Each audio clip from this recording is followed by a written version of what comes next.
Good morning, dear students. In the last class, we have discussed about the problems on a priori algorithm. We have solved many problems in the last class. Okay, so today we shall discuss about the a priori algorithm. That is the working procedure. See, already we have seen how the a priori algorithm works with the help of many examples.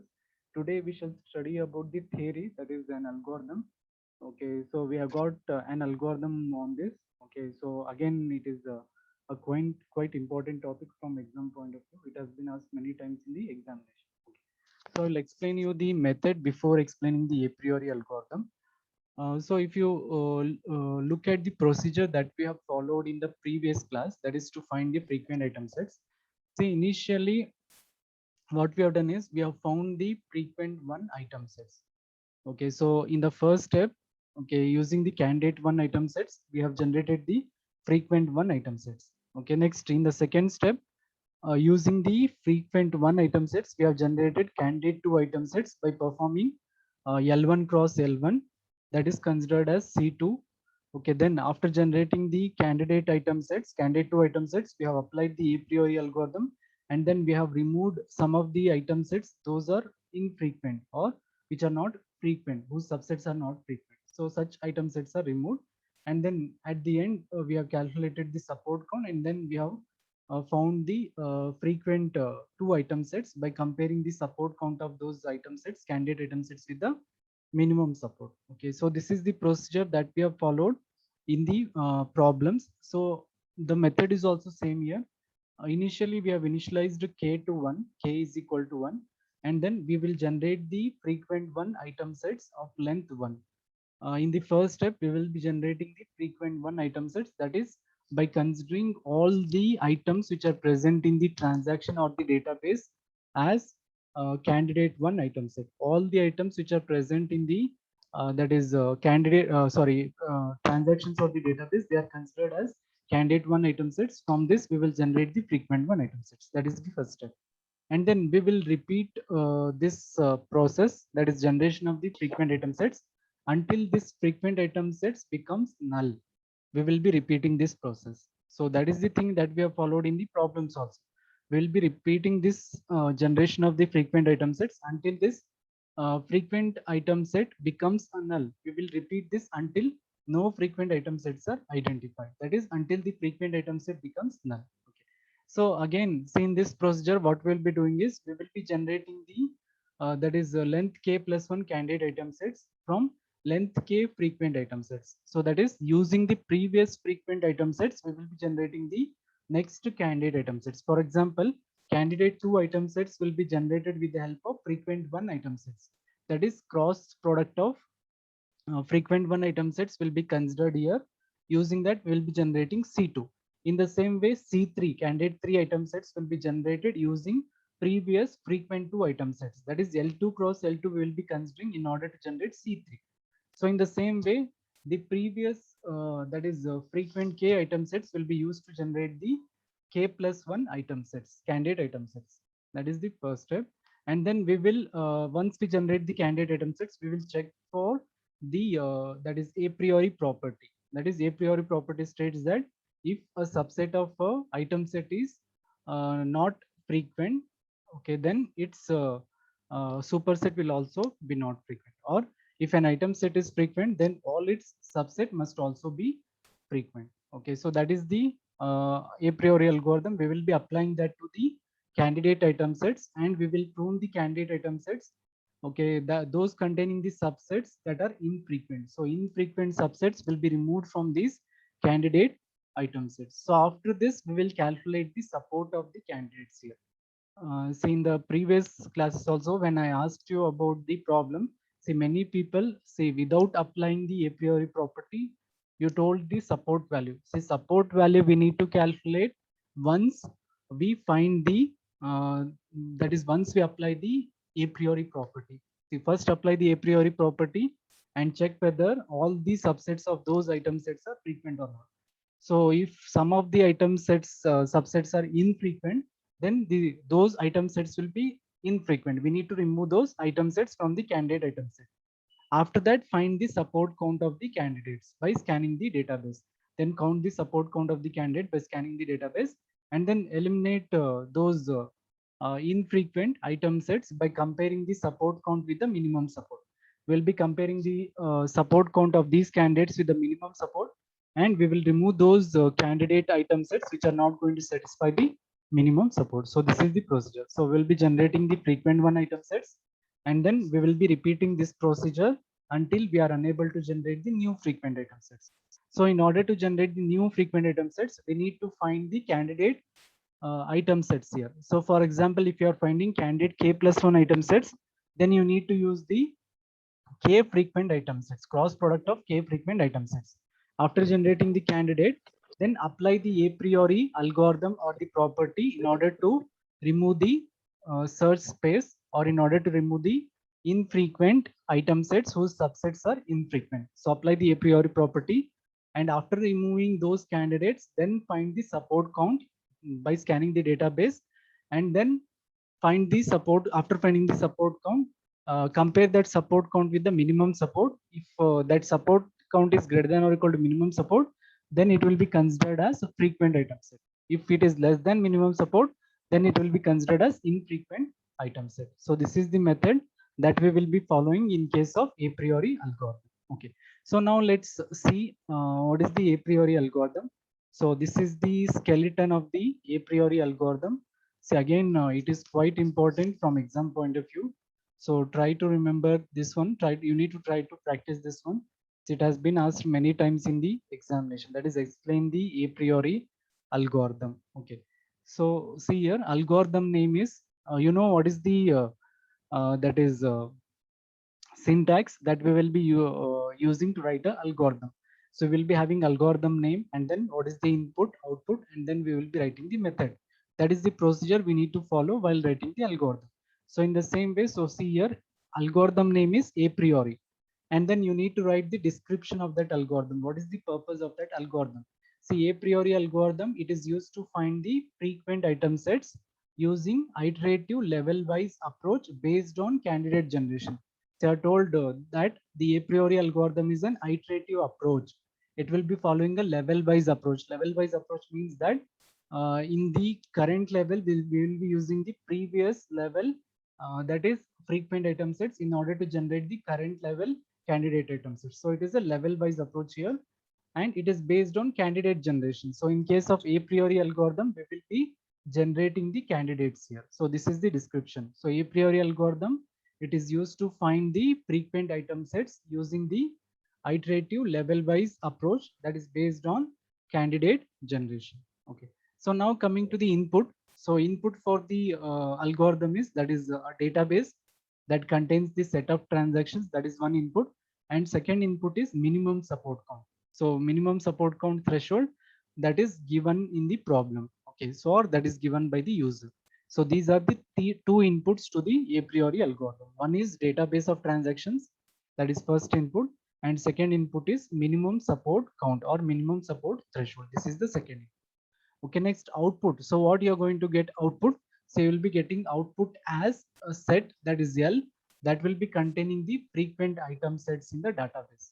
So the output of this a priori algorithm is the set of frequent item sets. So like L1, L2, and then L3, L4, like that. You will be getting many sets of frequent item sets here. That is the output. So once you run this algorithm, you get the frequent item sets in the database as the output. Okay. So now coming to the method or the algorithm that we will be following here. So same thing, whatever I explained previously. So same thing has been given in the algorithmic format here. So in the first step, we will be generating L1. So L1 is nothing but frequent one item set. So we need to find frequent one item sets in, and the input for this is, that is database D. Okay. So in the first step, we need to generate the frequent one item sets. See, already I explained what is the procedure that we will be following to generate the frequent one item sets. See, first, each and every that is item set that is present in the transaction will be considered as candidate one item set.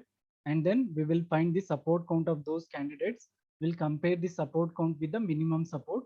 And we will keep those item sets which are going to satisfy the minimum support. That is, support count of these candidates must be greater than or equal to minimum support. all those item sets will be considered as frequent one item sets. That is the first step. So we'll generate L1. Okay, that is frequent one item sets. Next, after generating L1, okay, we need to generate candidate two item sets, and then using candidate two item sets, we will generate L2, that is frequent two item sets. And next, in the next step, we'll generate candidate three item sets, and then we'll generate L3, that is frequent three item sets. So this process is going to continue. So in order to show that, we have used a for loop here. So for k is equal to 2, okay, that is we are generating the candidate two item sets here. Already we have found the frequent one item sets. Next, in order to find the frequent two item sets, so we need to initialize k to 2. And when we are going to stop this process of generation of frequent item sets, once this frequent item set list becomes null or frequent item set becomes null. So Lk minus 1 is not equal to null. So until that, we need to repeat this process. And the increment is, that is, each time we will be generating one frequent item set, that is list. So each time we need to generate k by 1. Okay, so in this for loop, say at each step we'll be finding one candidate item set. See, once we generate L1, we will be generating C2. Okay, so in order to generate C2, so we need to call this function, that is ck. In general, we have taken it as ck. Okay, so here k is equal to 2, so it will become C2, that is equal to a priori gen of Lk minus 1. That is previous, that is frequent item set we need to consider in order to generate the current candidate k item set. So ck is equal to a priori gen of Lk minus 1. Okay, so once you call this function, okay, control will move here. That is a priori generation function. So that is a procedure or a function here, a priori gen. Okay, then input is, that is frequent k minus 1 item set. That is previous frequent item set. Okay, so then when we are going to combine the that is items here, so I told that L1 cross L1, that will be performed only if the prefix, the first item, is same. In order to find C2, so see here in the example I will show you. See, if you look here, so in order to generate C3, see, we will be joining these two, that is L2 items, only if the prefix is same. Prefix must be same. That is, here E is same, so we can join this and we can form, that is candidate three item set, that is EKO. And next, if you want to join this with the EK with KM, that is not possible because prefix is not same. So say in the same way, I can join KM with KO because prefix is same. That is the thing. So in the a priori gen function, so we'll compare these items, whether the prefix is same or not. That is for each item set L1 and for each item set L2 that is present in this frequent item set, check whether the prefix is same. So if you are generating candidate three item set, then the prefix of the frequent item set, frequent two item set, that is two items must be same in that. Okay, if two items are same, then we can find the C3. Okay, so that is the procedure. So here we need to compare the prefix here, that is L1 of 1 is equal to L2 of 1, and then L1 of 2 is equal to L2 of 2, and so on. Okay, so this is in general we have given. Okay, that is based on the size we need to consider here. In general, if the size is k minus 1, for them we need to compare the, size is k, then we need to compare the k minus 1 items here. If the prefixes are same, then we will perform the joining here. That is c is equal to L1 cross L2. We will join this one. When we will be joining, if the prefix is same, as I said, see in the example. So for example, see here we don't have the C4. Let's see one more example. Okay, so in this example also we don't have. Okay, just a minute, I will show you. Okay, so see here. See, I am generating C4 here. So in order to generate C4, I need to check the first two prefixes are same or not. Okay, that is in L3. So first two prefixes must be same. I1, I2, I1, I2 same. We can combine these two. That is I1, I2, I3, I5. That is the candidate three item set we will be generating. Okay, so prefixes must be same. If it is C4, then we need to compare two, that is the first two items, whether they are same or not. So that is the procedure we need to follow. If the prefix is same, then we will be joining the that is item sets, frequent item sets, and then we will generate the candidate. See, once we generate the candidate, we need to apply the a priori property. That is, if has infrequent subset, whether this candidate item set, whether it has got any infrequent subset, that is infrequent subset of C comma Lk minus 1. If it has got the infrequent subset, if any of these candidates, if it has got the infrequent subset, if it is true, then we will not consider it as a candidate item set. We will delete that as I explained in the problems. If it has got any infrequent subset, we need to delete that. Okay. Suppose if it is not infrequent, if it doesn't have any infrequent subset, then we will add that candidate to CK. Okay. So this is the procedure. Okay. And then we will return that CK. Okay. So in generation of that is C2, we'll compare the prefix, and if it is same, we will join them, and then we will check whether the subsets are any subsets are infrequent. If any subsets are infrequent, then we will delete that. If it is not infrequent, then we will consider that candidate in the C2. And then we will just return that C2 to the algorithm. Okay, so see here, I called one more procedure here has infrequent subset of C comma LK minus 1. So if you call this procedure, the control will move here. That is procedure has infrequent subset of, that is candidate k item sets and frequent k minus 1 item sets. See, in this procedure, we will be applying the a priori property. That is, we will find the subsets of these candidate and we will check whether that subset belongs to the frequent item sets or not, previous frequent item sets or not. If it doesn't belongs to, then it will be considered as infrequent. That is, for each of the k minus 1 subsets of subsets S of this candidate, we will check whether this S belongs to LK minus 1. If it doesn't belongs to LK minus 1, then it means that it is infrequent. Okay. If it belongs to LK minus 1, then it is frequent. Then we will be returning false. If it doesn't belongs, we will return true. So we will be returning true only if this subset doesn't belongs to LK minus 1. It means that it is an infrequent subset.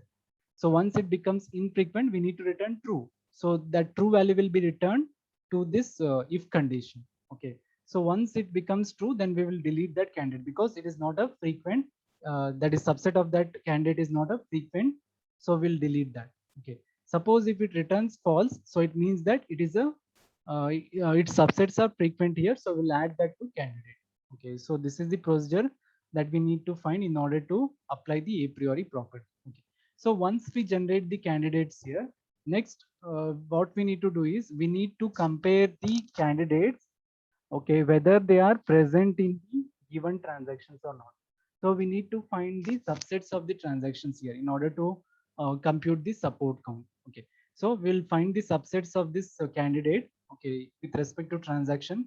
Say once we find the subsets, those will be stored in CT, and then we will compare these candidates with the CT. If this belongs to CT, that is subset here, it is a subset of this transaction. Okay, we'll compare the subset with the candidate here. So if this C belongs to CT, okay, or if it is present in the transaction, then we will be incrementing the count here. So support count of that will be incremented. Suppose if this C doesn't belongs to CT, that is, if that item is not present in the transaction, then we will not increment the support count. Okay. So this is used for finding the support here. So we'll find the subsets of the transaction. We will compare the subset of the transactions with the candidate item sets. Okay. So if the candidate item set is belongs to this subset, or if it is present in the transaction, then we will increment the support of that. So once we find the support, we'll compare the support count with the minimum support. If the support count is greater than or equal to minimum support, then this candidate will be considered as frequent item set. So LK is equal to C, candidate C that belongs to CK only if this support count, C dot count, is greater than or equal to minimum support. So we'll keep those items that are going to satisfy minimum support and they will be considered as frequent K item sets. Okay, then we will return the complete list of frequent K item sets. So for example, in the first problem, we have found that is L1, L2, and then L3. That is 3 frequent item sets we have found. So we need to consider the union of that L1 union, L2 union, L3. Okay. So in general, if you have found total, yeah, that is up to LK frequent item sets, then consider the union of that. Okay. So this is the a priori algorithm. Okay.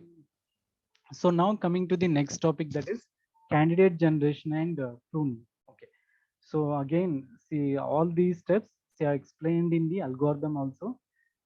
See, there are mainly two steps in the a priori algorithm. Okay, so that is that has been indicated in the a priori gen function. Okay, so it will be performing the two operations here. One is candidate generation, and second one is candidate pruning. Okay, so in the step 3 in this algorithm, we have mentioned this a priori gen. That is a priori generate. It will be generating the candidate k item sets here. So that step it will be following or it will be performing two operations here. One is candidate generation and second one is candidate pruning.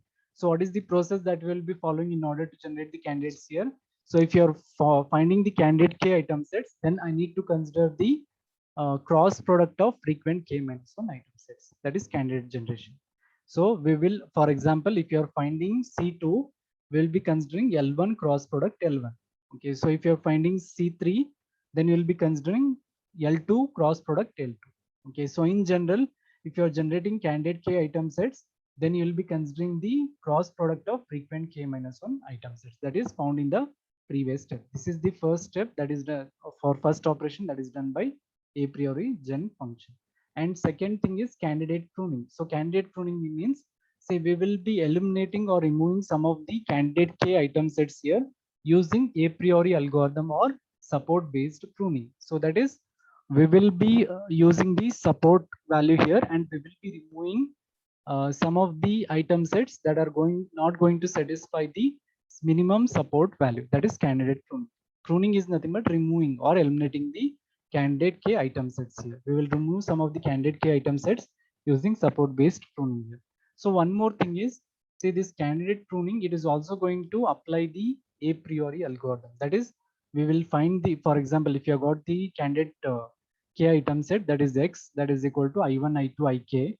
So here what we will be doing is we will find the subsets of all these that is item set x here. Okay, so that is subset is nothing but x minus ij. We will remove that item, we will get the subset here. So once we find the subset, we will check whether it is frequent or not by applying the a priori algorithm. If it is frequent, if it is present in the previous frequent k item set or frequent k minus 1 item set, then it will be considered as a candidate item set. If it is not present, then we will remove that. So this is the procedure that is done by the that is a priori gen function in the candidate generation. Okay, so that is candidate generation and then candidate pruning. Okay, now coming to, so what are the requirements for candidate generation procedure? Okay, so there are some of the requirements that must be satisfied in order to call this candidate generation procedure as effective algorithm or the procedure. So first one is, say it must not that is avoid generating unnecessary candidates here. So this algorithm, say it has not to generate unnecessary candidates. So unnecessary candidate means, see there will be some of the candidate item sets. Okay, so whose subsets will be infrequent. If its subsets are infrequent, then it will not be a necessary candidate here. So this algorithm must avoid generating such unnecessary candidates here. That is first requirement. So unnecessary means that if you are generating any candidate item set, then its subset must be frequent here. If its subsets are infrequent, then it will be unnecessary. It will not be a required candidate item set here. That is the first, that is the thing that is to be satisfied by the candidate generation procedure here. So it must avoid generating too many unnecessary candidates. Okay, second requirement is, see this algorithm, it has to generate the candidate item set list that is complete. So complete means that, say it must not leave any of the candidates. Okay, so no frequent item sets must be left or no candidate item sets must be left by this that is candidate generation procedure. That is the second requirement. So it has to generate the complete list of candidate item sets here. Okay, and third one is, say same item set, it must not generate the same item set more than once. That is duplicate item set. So this algorithm or the procedure, it must not generate the same item set more than once. For example, see if you are generating the candidate ABCD here, see this ABCD, it can be generated in many ways. Like ABC can be combined with D. Okay, that is one thing that is going to form ABCD, or else see even BD can be combined with AC. Again, if you combine these two, you will get ABCD only. And then if you combine C with ABD, again you will get ABCD only. See, we are generating the same candidate item set that is ABCD using all these combinations. So all these combinations are going to result in duplicate candidates. So we must avoid generating the same or duplicate candidates here. That is the third thing. Okay, so obvious disadvantage if you generate the duplicate candidates is it will be wasted computation. Simply you will be performing the operation that is not required at all, because already you have generated the candidate here. If you do generate the duplicate again, it will waste the computation here. Okay, so these are the three necessary, that is conditions or necessary requirements for an effective, that is candidate generation procedure. So I'll repeat that again. So first is, that is, it must not generate the unnecessary candidates. Okay, so unnecessary candidate means that a candidate item set that has got the infrequent subset. So we need to generate only the candidate item sets which will be satisfying the a priori property here. If the candidate item set subset is infrequent, then it will become unnecessary or not required candidate. That is the first thing. Okay. So second thing is, the candidate should set should be complete here. So whatever candidates you are going to generate here, it must be complete. Okay, so you must not leave any of the frequent item sets or candidate item sets. That is the second thing. And third thing is, you must not generate the same candidate item set more than once. So more than once, we must not generate the same candidate item set. So that is the third thing. Okay. So this is about the requirements of the that is a priori gen function in the a priori algorithm. Okay, so there is one more topic. So better you do one thing. So you log out and re-log in again.